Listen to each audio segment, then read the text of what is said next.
The Okoro compound in 04 village had always been known for one thing. The two daughters who were complete opposites. Mimi, the older sister, grew up soft-spoken, gentle, easy to please. She liked helping people, cooking, and sitting quietly under the mango tree with her books. She was the type of girl elders used as an example when advising other children. Koko, on the other hand, was born like fire. She talked loudly, argued with everybody, hated being told what to do. She wanted life fast, sweet, shining, and without struggle. Even as a child, she compared herself to Mimi. If Mimi got a new dress, Koko cried. If Mimi passed her exams, Koko went quiet for days. If visitors praised Mimi, Koko felt like a wound inside her chest was opening. Their mother tried her best to love them equally. But Koko always felt Mimi had a better portion of life. And so, from childhood, envy began like a seed, small, almost invisible. But seeds grow, especially when watered every day. Their father, Pa Okoro, worked on other people's farms to provide for his family. He had only one dream: let my daughters have a better life than I did. Mimi followed that dream. She listened. She learned. She worked hard. But Koko wanted the reward without the struggle. She wanted the result, not the process. When Mimi woke early to help their mother cook, Koko slept. When Mimi fetched water, Koko disappeared. Slowly, the gap between them grew wider. Their mother never intended to create favoritism, but Mimi naturally received more trust and responsibility simply because she earned it. But to Koko, it meant one thing: they love Mimi more than me, and that thought entered her heart like poison. When Mimi finished secondary school, someone in the village connected her to a job in the city. It wasn't a big job, but it was clean, respectable work. Mimi left the village with blessings and prayers. Koko watched her go with mixed feelings, half admiration, half bitterness. Why her? Why not me? She kept asking herself. Months turned into years. Mimi settled in the city, worked hard, and eventually met Ice, a calm, responsible man who liked her gentleness. They got married, and the news spread through the village. Everyone rejoiced, except one person: Koko. The day Mimi returned after her wedding, she came with gifts, bags of rice, wrappers, provisions. People danced and sang her name. But for Koko, every praise was like a drum beating inside her head. She watched Mimi step out of Ice's car with new clothes and a peaceful smile. She watched her father's proud expression. And for the first time, Koko felt something dangerous. I am the older one. I should be the one living this life. That night, she cried silently, not from sadness, but from the pain of feeling cheated by destiny. Life in the village became harder for Koko. No job, no relationship, no plan. Whenever people complimented Mimi, their words sounded like insults to her. One day, after fetching water and hearing villagers praise Mimi again, something snapped inside her.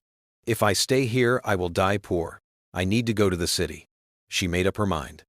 Even if her motives were not clean, Mimi welcomed Koko with open arms. Her heart was pure. She had no idea what Koko carried inside. Stay with us until you find your feet, Mimi said, hugging her. Koko nodded, but she was already studying everything: the furniture, the kitchen, the warmth of the home, and the husband. For how long has she enjoyed all this? Koko wondered. She sat on the guest bed and smiled calmly, but her thoughts were anything but calm. Ice came back from work the next day and met Koko sitting quietly. She stood politely and greeted him. Ice smiled. He was the quiet type, someone who loved peace and appreciated gentleness. Koko noticed instantly. She also noticed that he was the type of man who appreciated respect and neatness. She stored the information silently. Koko began her performance, waking early, sweeping, cooking, smiling modestly. Mimi was impressed. Ice also noticed.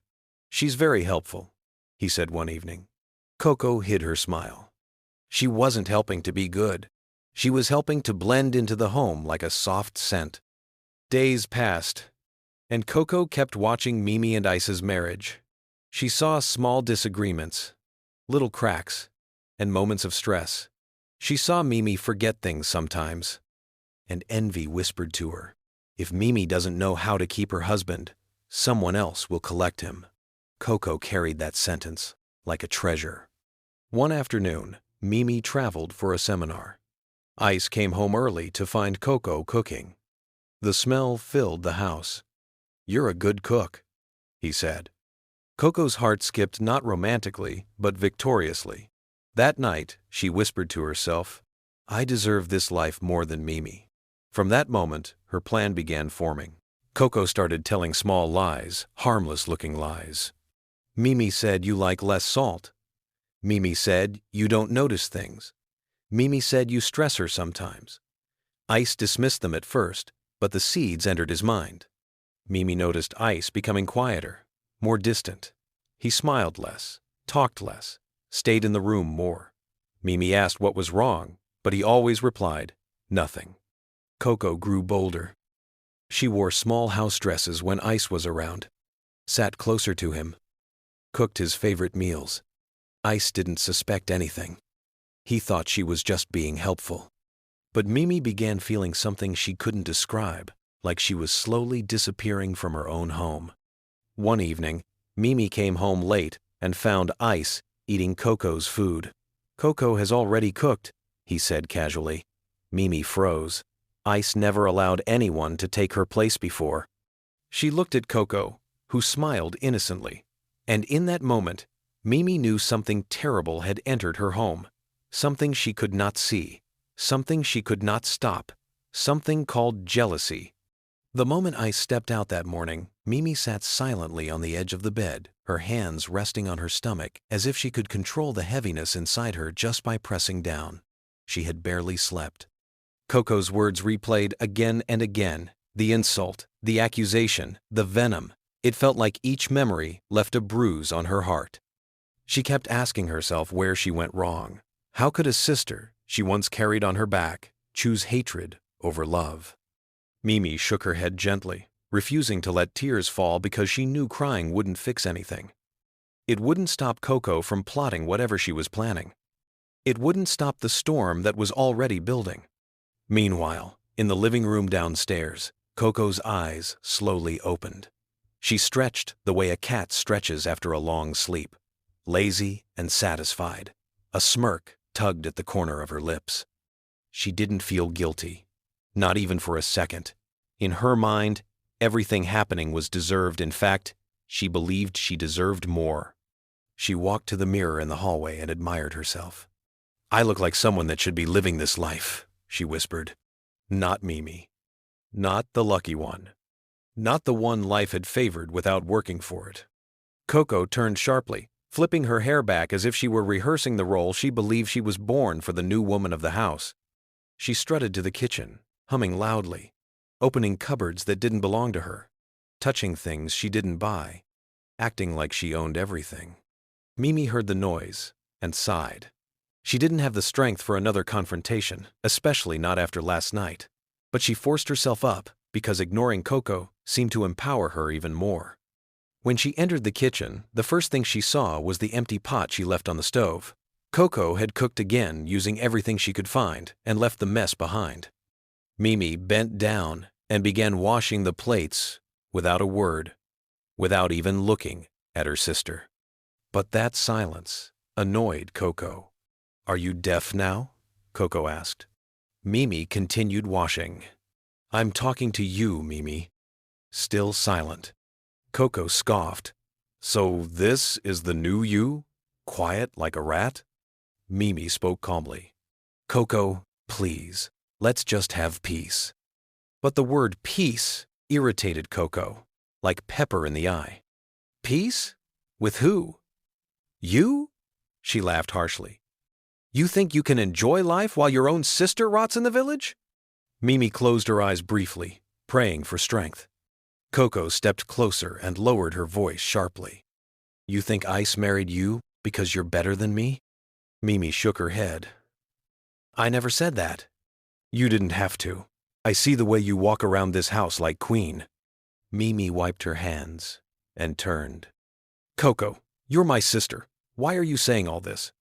Instead of answering, Koko simply walked out, leaving a trail of bitterness behind her. Hours later, when Ice came home, the house had two different temperatures.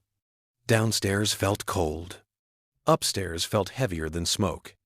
Ice immediately noticed the tension. Mimi looked exhausted, pale, and withdrawn. Koko, on the other hand, was unusually cheerful, almost glowing. "Welcome," she said, smiling too widely. Ice nodded stiffly. The smile unsettled him, but he brushed it aside, thinking maybe Mimi and Koko had resolved things. But that night, the true test came. Mimi tried to talk to Ice, to explain everything, but each time she opened her mouth, the words got stuck in her throat.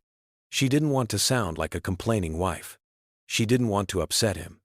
She didn't want to weaken her marriage by pouring out pain she wasn't even supposed to have. Meanwhile, Koko watched them from the corner of her eye, analyzing every movement like a predator studying prey. She had a plan. A deep, dark, carefully calculated plan.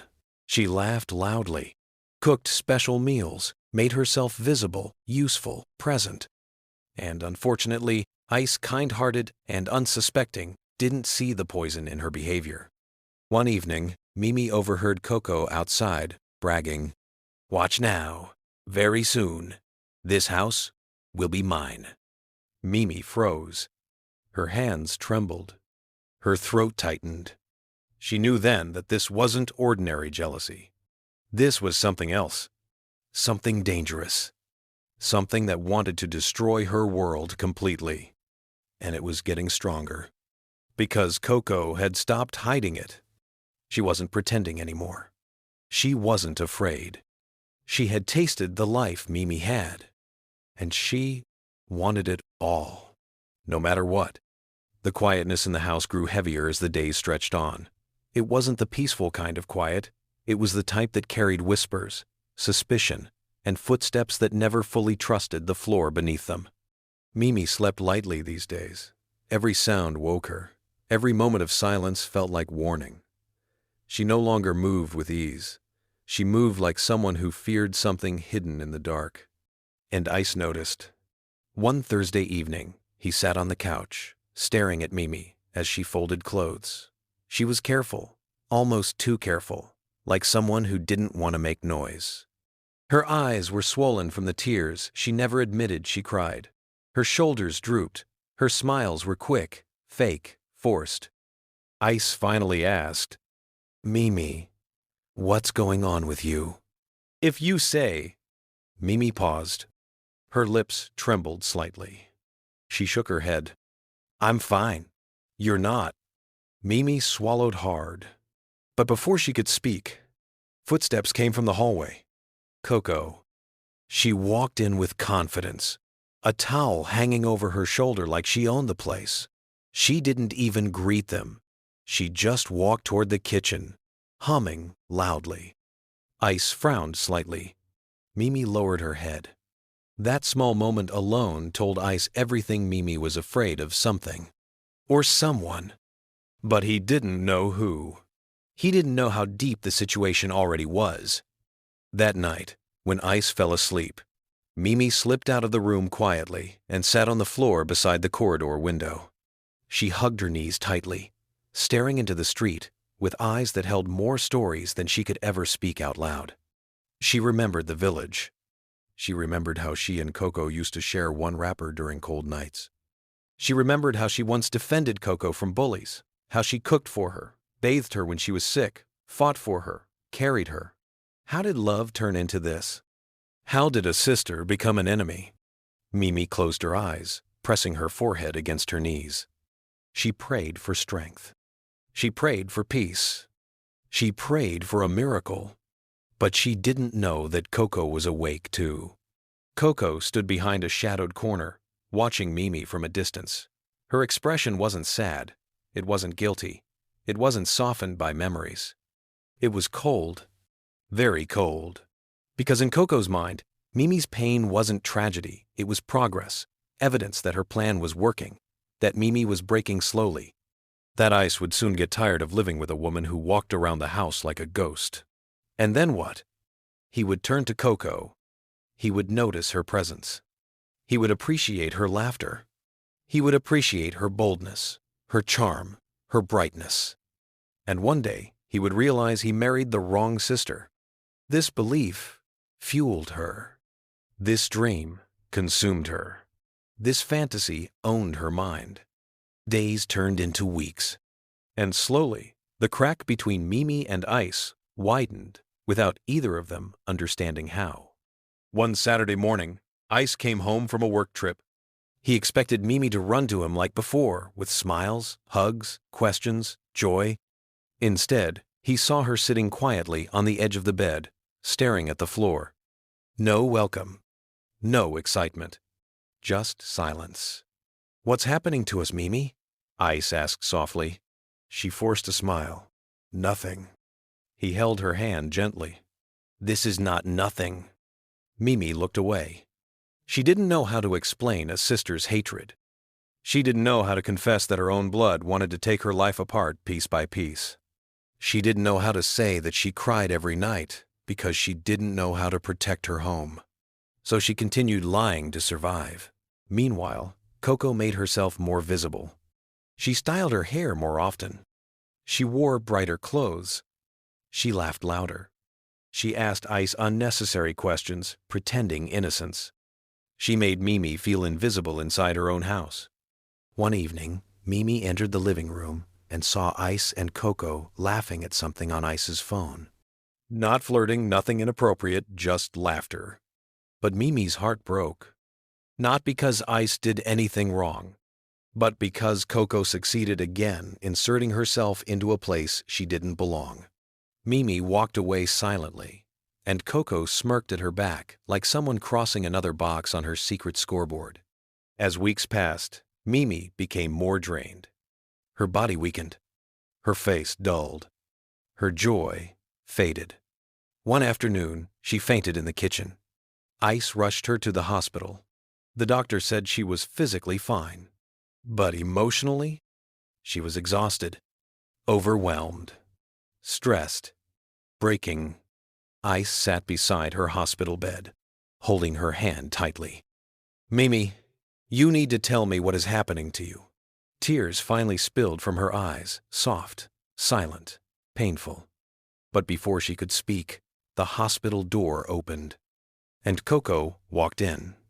Ice turned sharply. "Why are you here?" Koko widened her eyes dramatically. "Is that a question? She's my sister. I'm worried." Mimi looked away, ashamed.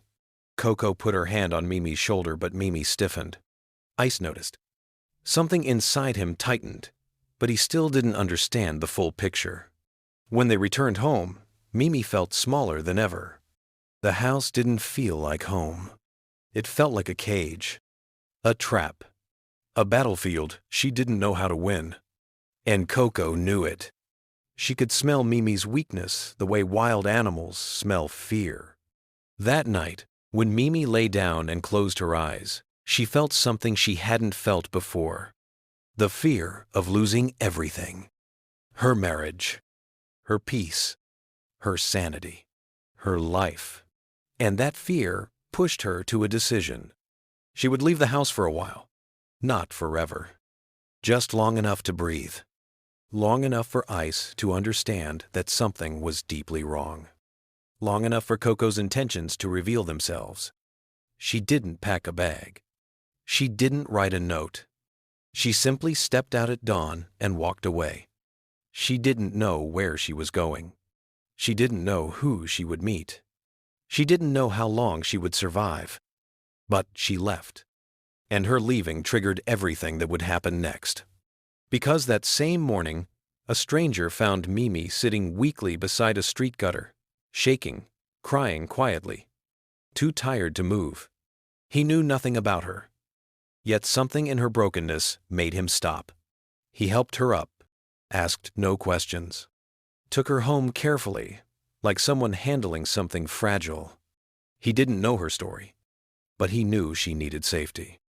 Meanwhile, Ice woke up and panicked. Mimi was gone. Koko pretended to be shocked, but inside her heart, she smiled, because She believed her biggest obstacle had finally removed herself. But she didn't know. This disappearance, this moment, this stranger, this turning point, was the beginning of her downfall. The first night in the stranger's house felt strange to Mimi. She wasn't used to unfamiliar ceilings, unfamiliar chairs, unfamiliar footsteps. Everything felt different, too quiet, too gentle, too safe. Safety was something she had not felt in a long time. The man who rescued her introduced himself simply as Jax, a calm, soft-spoken man in his late 30s who lived alone. He didn't crowd her with questions. He didn't ask for explanations. He didn't dig into her silence. He simply let her rest, eat, breathe. That alone was more kindness than she had experienced in months. For the first time in a long time, Mimi slept deeply. No noise from Koko. No sharp insults. No footsteps filled with envy. No shadows following her around the house.